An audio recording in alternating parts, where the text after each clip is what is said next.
Hello बच्चों, स्वागत है आपका अपने यूट्यूब चैनल आरडी क्लासेस में। आशा करता हूं कि आप सभी लोग स्वस्थ होंगे। और जैसा कि हम लोग पढ़ रहे हैं कक्षा 12 रसायन विज्ञान चैप्टर 2 बिलियन। और इससे पहले मैंने बिलियन की बहुत सारी वीडियो बनाई है और उनका जो लिंक है नीचे डिस्क्रिप्शन में दे दिया जाएगा, वहां से जाकर के जो आप लोग देख सकते हैं। और आज की इस वीडियो में हम लोग पढ़ने वाले हैं बिलियन के अणुसंख्य गुण के बारे में कि बिलियन के अणुसंख्य गुण क्या होते हैं। तो आप लोगों से रिक्वेस्ट है कि वीडियो को पूरा देखिएगा, बिना स्किप किए देखिएगा, जिससे आप लोग इसके आराम से नोट्स भी बना सकते हैं। तभी जो है आपको चीज़ें अच्छे से समझ में आएंगी। और साथ ही में यदि आपको वीडियो पसंद आए तो वीडियो को ज़्यादा से ज़्यादा लाइक और शेयर करिएगा, जिससे अधिक से अधिक लोग जो है इसे देख सकें। और यदि चैनल पर नए हैं तो चैनल को एक बार सब्सक्राइब करिए करके बेल आइकन दबाना ना भूलिएगा। तो चलिए हम लोग स्टार्ट करते हैं कि बिलियन के अणुसंख्य गुण क्या होते हैं। तो बिलियन के अणुसंख्य गुण का मतलब होता है कि बिलियन के वे भौतिक गुण जो बिलियन के निश्चित आयतन या भार में उपस्थित विलेय के कणों की संख्या पर या बिलियन में विलेय के मोल प्रभाज पर निर्भर करते हैं, अणुसंख्य गुण कहलाते हैं।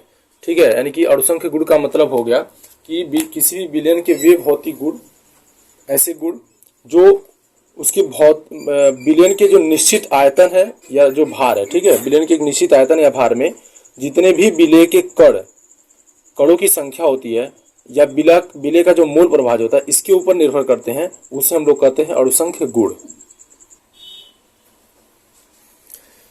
ठीक है, तो इस तरह से जो बिलियन के अणुसंख्य गुण हैं वो निम्नलिखित हैं, यानी कि कौन कौन से ऐसे गुण हैं जो बिलियन के अणुसंख्य गुण होते हैं। ये तो सबसे पहला हमारा जो है वाष्प दाब का अवनमन, दूसरा है क्वथनांक का उन्नयन, तीसरा है हिमांक का अवनमन और चौथा जो है आपका परासरण दाब। ठीक है, ये चार जो है बिलियन के अणुसंख्य गुण हैं। इनका जो मान होता है वाष्प दाब का अवनमन, क्वथनांक का उन्नयन, हिमांक का अवनमन और परासरण दाब, इन सबके मान जो है वो आपका निर्भर करते हैं कि बिलियन में के एक निश्चित आयतन में या भार में विलेय के कणों का जो है कितने कण घोले गए हैं, चाहे विलेय के कणों का जो मूल प्रभाज है कितना है, ये इसके ऊपर निर्भर करता है। ठीक है, तो अब बारी बारी से हम इन चारों को पढ़ेंगे। तो सबसे पहले हम लोग स्टार्ट करते हैं परासरण दाब के बारे में कि परासरण दाब होता क्या है। सबसे पहले हम लोग यहाँ पे पढ़ेंगे वाष्प दाब को। ठीक है, वाष्प दाब के बारे में पढ़ेंगे कि वाष्प दाब क्या होता है। तो चलिए देखते हैं हम लोग वाष्प दाब को।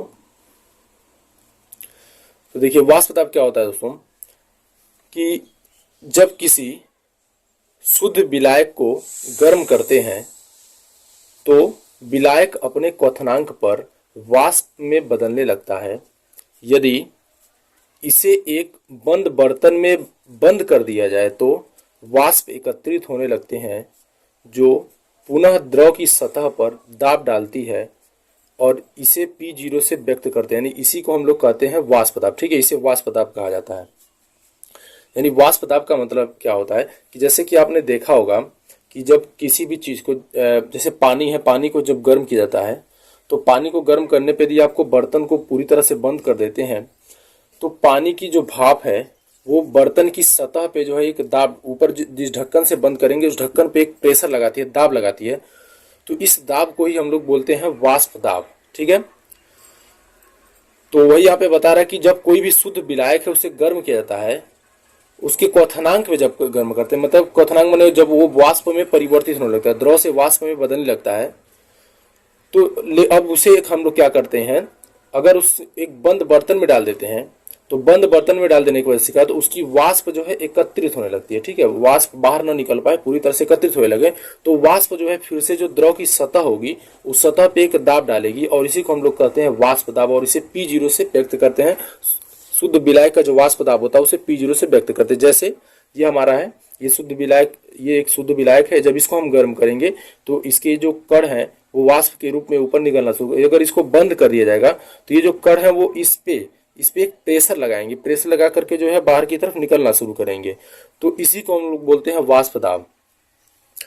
ठीक है, लेकिन अब क्या होता है कि जब शुद्ध विलायक में अवाष्पशील पदार्थ जैसे चीनी, ग्लूकोज, यूरिया आदि को मिलाया जाता है तो प्राप्त विलयन का जो वाष्प दाब होता है वो कम हो जाता है और इसे PS से व्यक्त करते हैं। ठीक है, तो जैसा कि हम लोगों ने पढ़ा है कि वाष्प दाब होता क्या है। वाष्प दाब माने हो गया कि जब किसी भी चीज को हम लोग गर्म करते हैं, जब किसी द्रव को गर्म करते हैं, उसके क्वथनांक पे गर्म करते हैं और उसको किसी बंद बर्तन में रख देते हैं, तो उसका जो वाष्प है वो इकट्ठा हो जाता है और फिर इकट्ठा होने के बाद जो है उसकी सतह पे एक दाब डालता है, जिसे हम लोग वाष्प दाब कहते हैं।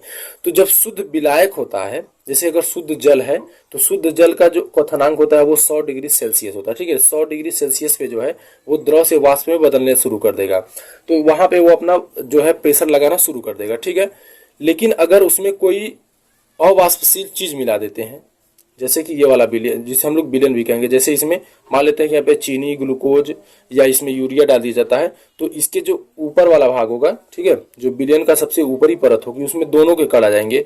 ये विलायक का है, ये विलेय है, ये विलायक है, विलेय है, फिर विलायक है, विलेय।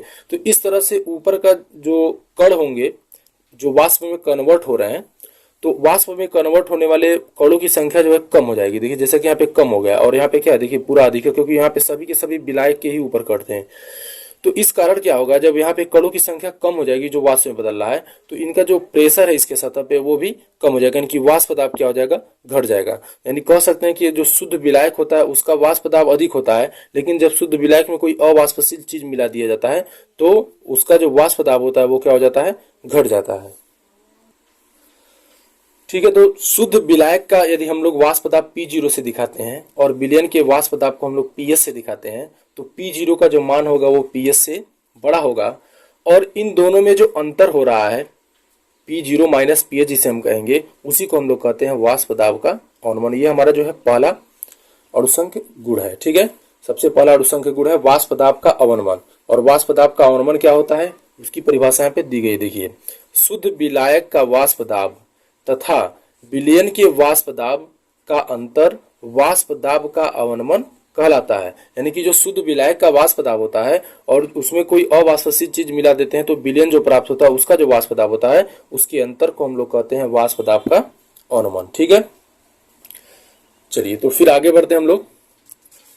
अब इसी में एक है आपका वाष्प दाब का जो है आपेक्षिक अवनमन क्या है।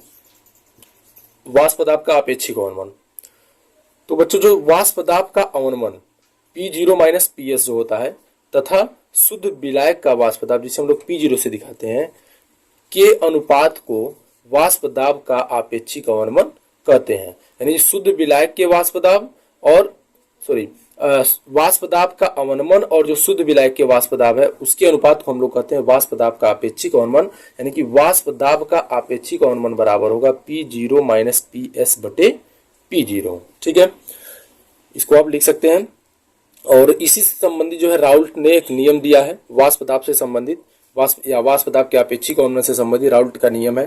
तो चलिए देखते हैं हम लोग राउल्ट का नियम क्या है। यह आपका राउल्ट का नियम है। तो राउल्ट ने बताया था कि आपेक्षिक वाष्प दाब का अवनमन, ठीक है, या इसे बोल सकते हैं वाष्प दाब का आपेक्षिक अवनमन बोल सकते हैं, विलेय पदार्थ के मोल प्रभाज के बराबर होता है। यानी कि वाष्प दाब का जो आपेक्षिक अवनमन होता है वो जो आपका विलेय पदार्थ है उसके मोल प्रभाज के क्या होता है, बराबर होता है, इक्वल होता है। ठीक है, यानी अगर आपके मोल प्रभाज को जितना ज्यादा करेंगे, जो मोल प्रभाज का मान होगा वही आपके वाष्प दाब के आपेक्षिक अवनमन का भी मान होगा। तो हम वाष्प दाब के आपेक्षिक अवनमन को इससे दिखाते हैं P0 माइनस PS बटे P0 और विलेय के मोलों की संख्या होता है स्मॉल n बटे small n plus capital N। तो इस फार्मूले से जो है हम इसको दिखा सकते हैं। ठीक है, और साथ ही में जो राउल्ट का नियम है उसे हम लोग इस तरह से भी लिख सकते हैं राउल्ट के नियम को। ये दूसरा तरीका है राउल्ट के नियम को लिखने का कि विलयन का वाष्प दाब विलयन में विलायक के मोल प्रभाज के अनुक्रमानुपाती होता है। ठीक है, यानी कि जो विलयन का वाष्प दाब होता है वो विलयन में जो विलायक का मोल प्रभाज होता है उसके अनुक्रमानुपाती होता है। यानी कि PS अनुक्रमानुपाती होता है X1। यदि मोल प्रभाज विलायक का X1 है तो X1 हो जाएगा। ठीक है, तो PS बराबर हम लोग लिख सकते हैं, जब इसको हटाएंगे तो इसके जगह पे लिखेंगे P0 जो एक नियतांक हो गया। ठीक है, और X1 यानी कि विलायक का मोल प्रभाज होता है कैपिटल N बटे small n plus capital N। ठीक है, इसके बाद है राउल्ट के नियम की सीमाएं, यानी कि राउल्ट के नियम की जो है कुछ लिमिटेशन है जिसके अंदर राउल्ट का नियम कार्य करता है। तो सबसे पहला है कि यह नियम जो है अत्यधिक तनु विलयन पर लागू होता है। ठीक है, राउल्ट का जो नियम है वो तनु विलयन पर ही लागू हो सकता है, सांद्र विलयन पर लागू नहीं होता है। दूसरा, यह नियम केवल उसी विलयन पर लागू होता है जिसमें अवाष्पशील पदार्थ होते हैं। और साथ ही में यह नियम जो है, राउल्ट का नियम, उसी विलयन पे लागू कर सकते हैं जिसमें अवाष्पशील पदार्थ जो है विलेय के रूप में उपस्थित हो। ठीक है। तीसरा जो है, यह नियम कभी भी वैद्युत अपघट्य के विलयन पर लागू नहीं होता है, यानी कि राउल्ट का जो नियम है वो किसी भी वैद्युत अपघट्य के विलयन पे लागू नहीं होता है। चौथा जो है आपका, राउल्ट का नियम सामान्य रूप से स्थिर ताप पर लागू होता है, यानी कि राउल्ट का नियम तभी लगेगा जब ताप जो होगा स्थिर होगा। ठीक है। तो इसे आप लोग लिख सकते हैं। तो आशा करता हूँ कि चीज़ें आपको समझ में आई होंगी। और यदि ये तो आज की वीडियो हम लोग बस यहीं तक रहने देंगे और आगे की चीज़ें अगले वीडियो में देखेंगे। तो आशा करता हूँ कि आपको चीज़ें जो है समझ में आई होंगी। और यदि वीडियो आपको पसंद आई, वीडियो को ज़्यादा से ज़्यादा लाइक और शेयर करिएगा और साथ ही में कमेंट करके जरूर बताइएगा। और यदि आप चैनल पर नए हैं तो चैनल को एक बार सब्सक्राइब करके बेल आइकन दबाना न भूलिएगा, जिससे हमारी जो भी नई वीडियो हो वो आप तक आसानी से पहुँच सके। वीडियो को देखने के लिए आपको बहुत बहुत धन्यवाद।